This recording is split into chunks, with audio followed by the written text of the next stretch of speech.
Hello everybody and welcome to this new video. First of all, I just want to say I hope you had a very Merry Christmas and a Happy New Year. I think it's safe to say that 2023 has been one of the most packed, bonkers year ever, for me at least. I graduated uni, I got my first car, I hit 1,000 subscribers, and also it's the 60-year anniversary of Doctor Who. We got David Tennant back and now we have Ncuti Gatwa as the Doctor. What a time to be alive. Obviously the year has had its ups and downs, but in the realm of metal, it couldn't be better. I mean, we got Mike Portnoy back in Dream Theater this year. Avenged Sevenfold released their first album in 7 years. Mike Portnoy's back in Dream Theater. We got Rob Halford to scream memes. I also nearly met Corpse Grinder. Oh my god! Please don't drop the phone! You're gonna make me drop the phone! Mr. Corpse Grinder, can I say hello?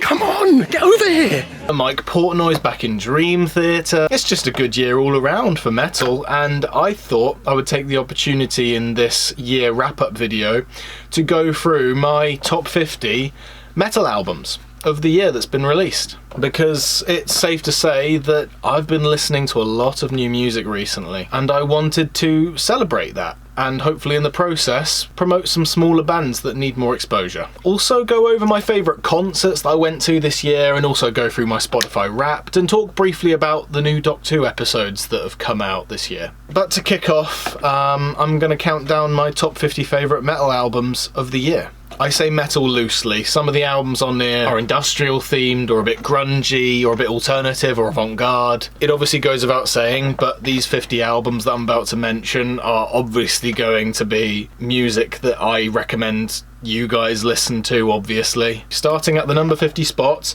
we have some death metal boys here. Suffocation's new release with Hymns of the Apocrypha. At 49, speaking of death metal, we have Incantation's new album, Unholy Defecation. At 48, we have Metal Church's grand return with Congregation of Annihilation. At 47, we have Raven's grand return as well with All Hell's Breaking Loose. 46, we have Warlock's Grim and Withered Hags by Hellripper. At 45, we have Enforced with War Remains. At 44, we have Primal Fear with Code Red. At 43, we have Before the Dawn's new album, which is Stormbringer. At 42, we have Elven King's new offering this year, with their second entry in their Read of the Runes saga, this one being called Rapture. 41, we have In Flames' kind of return to form with Foregone. If this album was full bore old In Flames, it would have definitely landed higher on the list, but it was a refreshing change for the In Flames camp, in my opinion. At the 40th spot, we have a band called Sulphur Aeon and their album Seven Crowns, Seven Seals. At 39, we have, sorry if I pronounced this wrong, Skalmold and their album Yadalia, or Yadalaya, I don't know. It's a good album though. At 38, we have Dying Fetus's grand return with Make Them Beg for Death. Dying Fetus speaks for itself, I don't need to fight its case. At 37, we have Camelot with their new album The Awakening. Great modern power metal that. Then we have Godflesh's return, and my favourite Godflesh album in a long time, called The Purge. At 35, we have a band called Funerals, and their album is called Let the Earth Be Silent. At 34, we have Vomitory's grand return with All Heads Are Gonna Roll. Not to be mistaken with the Judas Priest song Some Heads Are Gonna Roll. All heads are gonna roll with this album. Queens of the Stone Age manages to sneak on this list for me this year with 33 and their album Times New Roman. At 32, we have the Raven Age and their new album Blood Omen. The only reason this band was on my radar was because I saw them open for Iron Maiden this year, and I was very impressed, which is why I checked out this album and very much enjoyed it. At 31, we have Scar Symmetry and their new album Singularity Phase 2 Zenithal. Cracking the top 30, we have Host and their album 9. At 29, we have Cataclysm's new album Goliath, which is so fucking heavy. At 28, I would have been absolutely castrated if I didn't put the new Death Clock album on this list.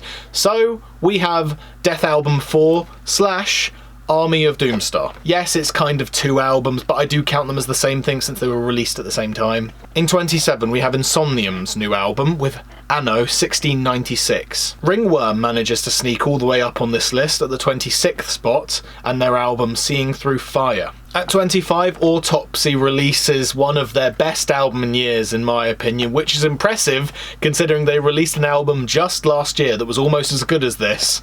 Their new album is called Ashes, Organs, Blood and Crypts.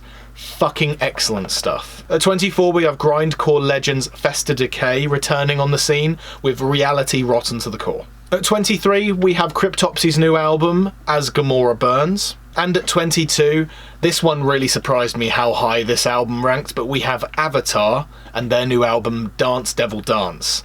I am so fucking shocked that this ranked so high. When this album originally came out earlier in the year, I listened to a couple songs and was like, nah, I'm alright, and just left it. And then I returned to it for some reason. I don't know why, but I'm so glad that I did, because I'm like, holy shit, there are some deep cuts on this album that I just really gel with, and it's a lot of fun. This album's a lot of fun. I really recommend listening to the new Avatar. In at 21, we have the Thrashers themselves returning to the scene, Evil, with their new album The Unknown, which is a slightly different one than usual. It's slightly heavier and darker in tone than their other stuff, which really caught me off guard, but really impressed me. Catatonia manages to crack the top 20 with their new album Sky Void of Stars, which is fucking excellent stuff. In at number 19, we have some gorgeous post-black metal here with a band called And Oceans and their album As in Gardens, So in Tombs. Really gloomy and atmospheric, but also just intensely heavy at times.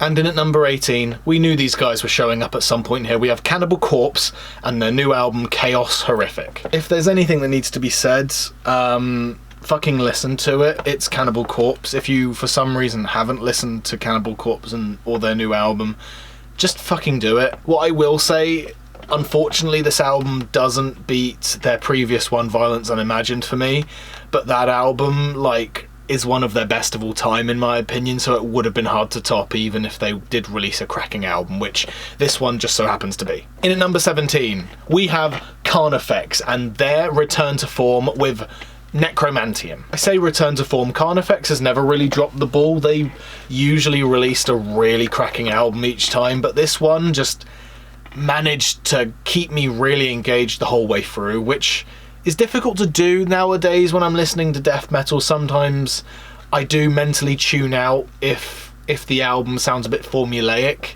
but this one managed to capture my attention the whole way through. My deep fanboy for Sepultura shines through in true fashion with Cavalera Conspiracy and their two releases, Bestial Devastation and Morbid Visions. Seeing the Morbid Vision demos reimagined and realised with the Cavalera brothers being much more mature and much more homed in on their craft nowadays was so cool to see. In at number 15 now, we have some bloodbath worship here with Wretched Fate and their album Carnal Heresy. Just fucking brutal death metal at its finest. Wretched Fate are a brutal death metal band that have a bright future if this album is anything to go off of. In at number 14, we have a band called Vintasy and their album Woven into Ashes. In at number 13, we have a band that is quickly becoming one of my favourites of all time. We have Stormhaven and their album Blindsight. Brilliant, proggy,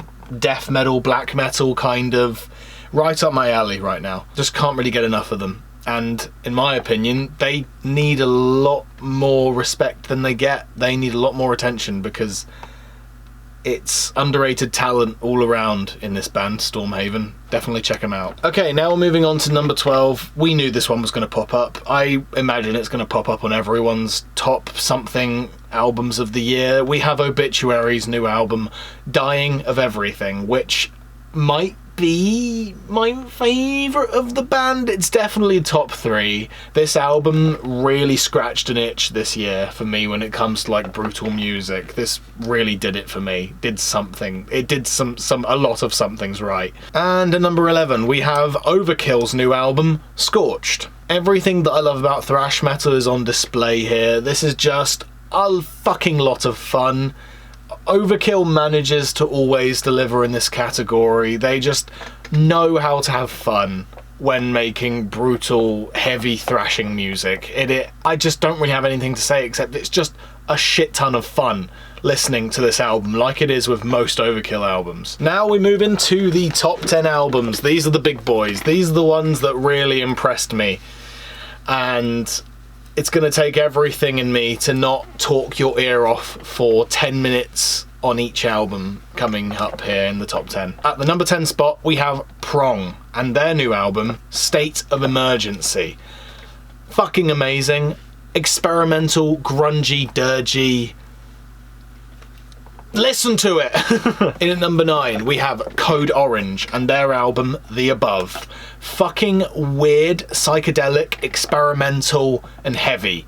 All of those adjectives describes my music taste at the moment, and Code Orange, chef's kiss. Chef fucking kiss. This band really impressed me this year. I loved it. And Code Orange is quickly becoming one of my favourite bands of all time, go figure. And at number 8, we all knew this one was going to show up here at some point. We have Marduk's new release, Memento Mori. Just brutal head-bashing black metal. Just absolutely brilliant. Marduk really brought the hammer down this year and gave us a bone-crushingly heavy offering. Just so shitting good. Listen to it.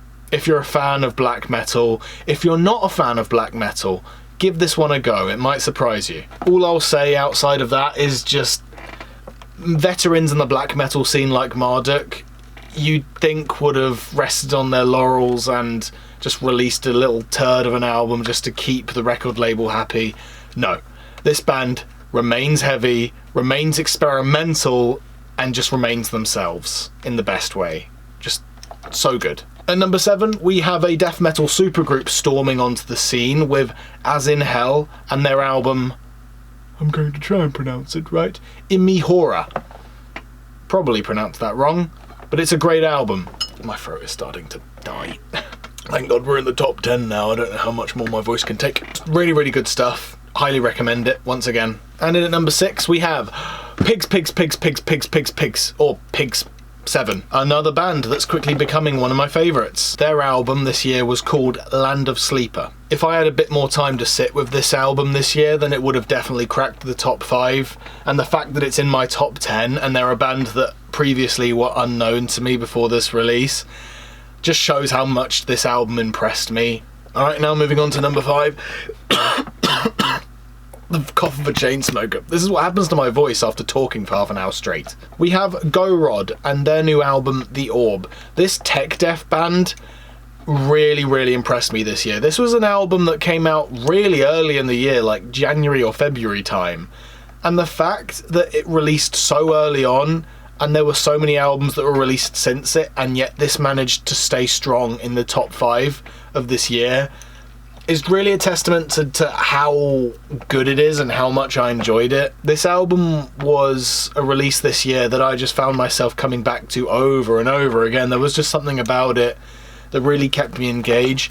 There was really heavy riffs in there, the hooks were so intense, and the tech death aspect really kept me entertained every time I went back to the album this year. There was just something about it that I just really enjoyed. Go Rod is quickly becoming one of my favourite death metal bands, and this album has a lot to do with it. In at number 4, we have an album that completely blew me away, and I've listened to it a good 50 times since its release day. We have Enslaved and their new album, Heimdall. A subgenre in metal that really surprised me this year in the amount of quality that came from it is post-black metal, and the fact that Enslaved, being the veteran black metal bands that they are and how long they've been going, and still managing to reinvent themselves, just really impressed me. And once again, this band is quickly becoming one of my favourites of all time. Every time I listen to more of their back catalogue, I just have more and more respect for the band. They just have something about them beyond just the heavy, brutal nature of the black metal roots they're from that really captures my attention with their experimentation and their use of atmosphere and moodiness to layer out the mix of the albums that they've released over the years. It just really engaged me. It really captured my interest this year, this album did. Speaking of post-black metal, at the number 3 spot we have a band called Downfall of Gaia, and the album Silhouettes of Disgust. Beautiful, moody, serene, haunting, heavy. There are so many different adjectives to describe this album, and none of them encompass the sheer quality and creativity this album has. It is an album I've returned to so many times this year. It is just gorgeous, depressive, moody, serene, all of the above. It is just so creative. It's great. It's great stuff. It's great music to just wash over you and get lost in. All right, now at the number 2 spot, I was deliberating over what would land at the number 2 for so long. I know what my number 1 is, and I think people watching might know what my number 1 is without even having to wait for it. But at the number 2, after a lot of deliberation, we have Cattle Decapitation's new album, Terrorsight. What the shitting hell? This is the heaviest album I've heard in a very long time. This is the most gruesome, disturbing, sickening music that I've ever heard. Listening to this made me feel just sour lemon stank face, just all over me the whole way through. Never have I listened to a more gruesome, gory, disgustingly heavy album in my life. This is definitely Cattle Decapitation. Having a mini stroke, that's the sort of effect this album has on me. Cattle Decapitation might have released their best album of all time this year. Every song on this album just manages to hit just a really heavy mark on the death metal scene. Just the tech death creativity, the moods, the hooks, the harmonies, the melodies. This album manages to be gruesome, creepy and melodic, and also heavy. Neither side of that dichotomy gets sacrificed here by the other. Every member of the band is on top form here, and going back to their back catalogue after listening to this album and seeing that this band started out in grindcore just gave me infinite amounts of respect for this band. If there's anything else I need to say, just go fucking listen to it. Please, if you're a fan of anything heavy in music, this is a must listen this year. And at number 1, everyone and their mums knew this was going to be my number 1 album of the year this year. It is Avenged Sevenfold's Life is But a Dream. I've made an entire shitting video talking about this album and how much I loved it on my first and second listen, and since then I've only enjoyed it more. This album emotionally hit a lot of marks that I needed to hear in music this year. Thematically, this album is everything I stand for as a person. What I look for in music is encompassed and delivered on this album as well. The different album art that this thing has is all amazing. Every song on this album is a bloody masterpiece. I don't really have anything else to say that I can't put into words in less than a 4,000 word essay, so I'll spare you and just say listen to it yourself, please. If there's anything to take away from my channel this year, just please listen to that album. It is just beyond good. There are no words to describe how much I love this album. But there you go, that's my top 50 albums of the year. Now let's go into my top 5 concerts of the year. I went to a lot more gigs this year than just the 5, but because I've been rambling on a lot longer than I'd planned already this video, I'll just do my 5. My 5th favourite concert of the year is Trivium, when I saw them in January on their Dead Men and Dragons tour, I believe it was called. Getting to see Trivium live after all these years of listening to them growing up was just honestly a dream come true, and getting to see Malevolence and Heaven Shall Burn open for them was also lovely as well. They're now bands that I revisit frequently. It was also a bonus that I got to go and enjoy that gig with a lot of friends that I have. Just an amazing gig. Just so shitting good. My 4th favourite of the year is Party Cannon. Now, anyone who's been to a Party Cannon gig can speak on my behalf and vouch when I say that a Party Cannon gig is something to not be underestimated.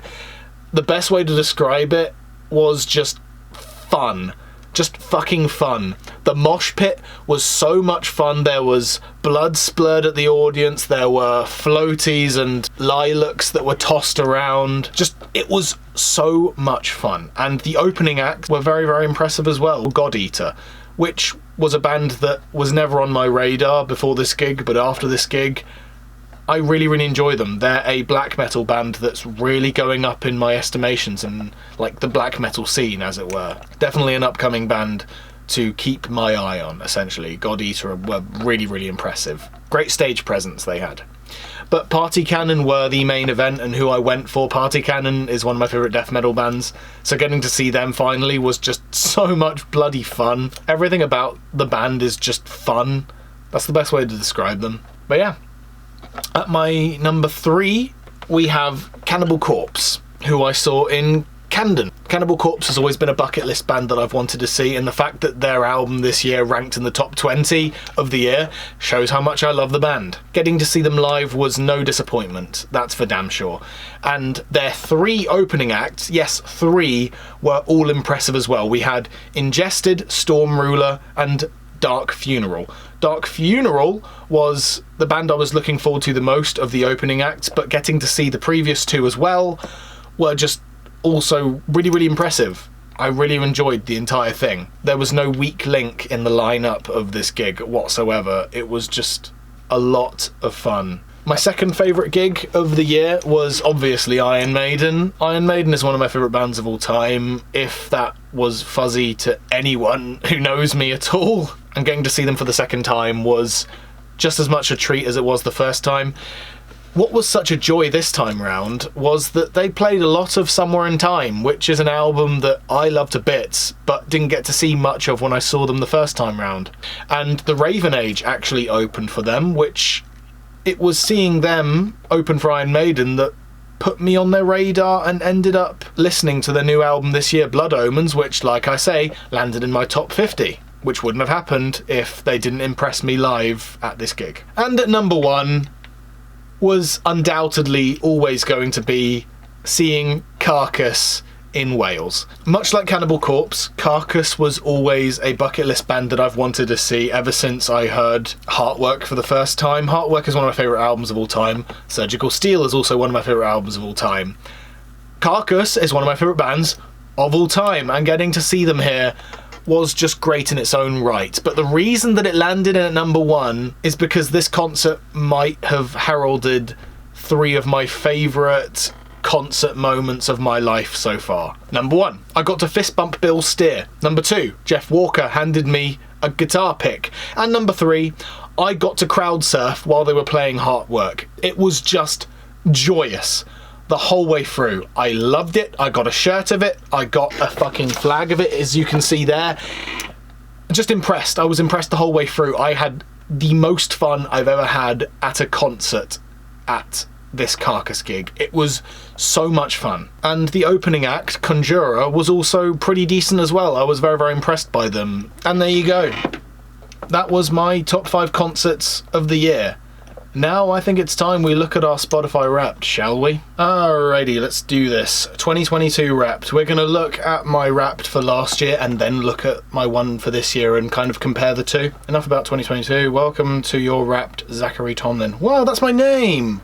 Crazy. Alright, come on, hurry up. There we go. This year you ventured into the genreverse. Okay. You explored 26 different genres. Metal, rock, alternative metal, power metal and pop punk. Not surprised. For last year. From sunrise to sunset, you kept it interesting. Okay. Excitedly, silly, friendly. Your morning started with... Seize the day with intense, hardcore fun. Okay. I guess. Cool. You embrace the night with defiant, good vibes and charming. I don't know what any of this bloody means. All that listening added up. Okay, there was my listening... 35,000. Cool. With one song, it was Love at First Listen. This was Zombie Inferno by Bloodbath? Yep. I knew it. 122 times. Blimey. Okay. Okay, 3 of my top songs. Most of them are Bloodbath. That's not surprising for last year, considering they made an album that I really loved last year. Your year can't be contained in a playlist. And yet you contained it in a playlist. Thank you so much, Spotify. You listened to 444 artists this year, but one ruled your world. This was Bloodbath, I believe. Yes, it was. No surprise there. You liked these artists so much we put them on a cover of a magazine. What? What? Oh, okay, top five bands last year. Bloodbath, Testament, Ramones, Green Day, Iron Maiden. Not surprising, once again. Actually, Green Day was a tiny bit surprising. I don't remember listening to that much Green Day last year, but then again. This year you had Layers Like an Onion, but you listened to music unlike an onion. Time to meet your listening personality. Okay. Come on, hurry up. The Specialist. I do not know what this means. I'm the Specialist. I don't know what it means. You're selective of your music and artists to listen to, but okay, and now it's moved on. Thank you for spending 2022 with us. Here's your year squeezed onto one page. And there you go. That was 2022. Now let's move on to 2023 Wrapped. Alright, we're now on Spotify here. I don't have Spotify Premium, by the way, and I'll explain why in a future video or something. But let's unwrap my 2023. Yes, I'm ready. Let's do this. Oh, shite. 2023 was a feast for your ears. I listened to 27 genres. How did your tastes stack up? Alright, what did I get? A lot of metal. Metal, rock and alternative metal. Alright. I played 2,500... Oh, yeah, I played Nobody. I played Nobody 340 times?! That surprised me. Okay, mostly Avenged Sevenfold. I'm not surprised in the slightest, to be honest. We've also got A Beast of My by Monomath and Beatings Will Continue by Exodus. I listened to 396 artists this year, but one came on top, Avenged Sevenfold. I am not bloody surprised. I'm in the 0.05% of listeners. Obviously I couldn't get enough of Nobody. That was the first single of the album that I loved the most this year. So I'm not surprised. Top artists. So Avenged Sevenfold number 1. I think Sepultura is going to be in there. Opeth. Yeah, Sepultura number 2. So Opeth. Volbeat might be in my top 5. Oh, Bloodbath, right. Okay, Bloodbath was the other one. Okay. Cool. Amon Amarth. Oh wait, are we doing top 5 or are we doing each month? I don't know what we're doing here. And then Opeth, cool. And there's my top 5 artists. I'm not very surprised. Avenged, Sepultura, Bloodbath, Amon Amarth and Opeth. Like I say, I can be read like a book with my music tastes. Oh! Hi, Nick Holmes. Cool. What's happening? What's happening? The way you listened this year makes you a hero. Or should I say an anti-hero? What? The shit are you talking about? Tap to reveal what? Time traveller. Have we met before? You travel back in time and listen to songs on repeat again and again. The best. Okay, and now it moves on. I don't get to read in time. Fuck me. If you're any more dyslexic than me, then good luck reading these in time before it moves on. Alright, there we go. That's my Spotify Wrapped for this year. I'm a bit surprised that I still get a Spotify Wrapped PowerPoint presentation considering I don't have Premium. I stopped using Premium because I don't like how exploitative Spotify are to like smaller musical artists, and I don't really want to support their actions at all, especially since they have a monopoly on musical streaming. Just don't really appreciate Spotify as a company very much nowadays. Might make a whole video about how much I don't like Spotify, but for now, cool. That was my Spotify Wrapped, I guess, and that was 2023 Wrapped overall. That's pretty much all I have to say. No, not all. Happy with Doctor Who so far. I'm recording this on the 8th of December, so this is before Doctor Who The Giggle comes out, which is Tennant's final episode for real this time. So I don't know how that episode will pan out in my estimations, or Shooty's Christmas special coming afterwards. But so far so good is my thoughts on Doctor Who this year. Hello everybody, incoming transmission coming at you. This is Zach from the future, currently editing the video that you're watching right now. Just popped in to update my opinions on Doctor Who. As between recording the video you just watched and editing it now, I have since watched The Giggle and Church on Ruby Road, and I am very pleased to say that I loved all 4 Doctor Who episodes that we got this year. Obviously, as I previously said, I loved The Star Beast, I loved The Wild Blue Yonder, I did really also like The Giggle, and also Church on Ruby Road was also excellent as well, in my opinion. Of course, I have the minor nitpicks with each of these episodes, but on a whole, it's very positive reception from me. And as I said, there will be full in-depth reviews on those episodes at some point in the near future, I hope. One extra thing I wanted to add in this video that I completely forgot somehow, I have no clue why, but while writing up this video and doing my top 50 metal albums of the year, there's one that I loved to bits that completely slipped under my radar, and it was the new Mutoid Man album, which was called Mutants, which I'll put a PNG on the screen right here, just to give it its own segment and its own shout out. That album, the fact that I fucking forgot that album came out this year is absolutely beyond me. If I was to redo this top 50 now, the Mutoid Man album would probably land like just outside of the top 10, to be honest, which is why it hurts me so much that I didn't include it in this video, which is why I'm retroactively fixing that problem before this video goes out and giving the new Mutoid Man album its own shout out that it very much deserves. It is definitely one of my favorites of the year, and I just cannot fucking believe that I completely forgot to include it in this video. But anyway, that is all I have to say. Cut back to Zach from the video. But yeah, that's about it. I hope you guys enjoyed this video, and I hope you guys enjoyed the videos that came out this year as well. What a great year for the channel, honestly. And hopefully things will only get better from here. So I'm gonna go have a fucking throat lozenge because my voice is dying, and I'll see you next year. Fuck me. There's no way I'm keeping that in.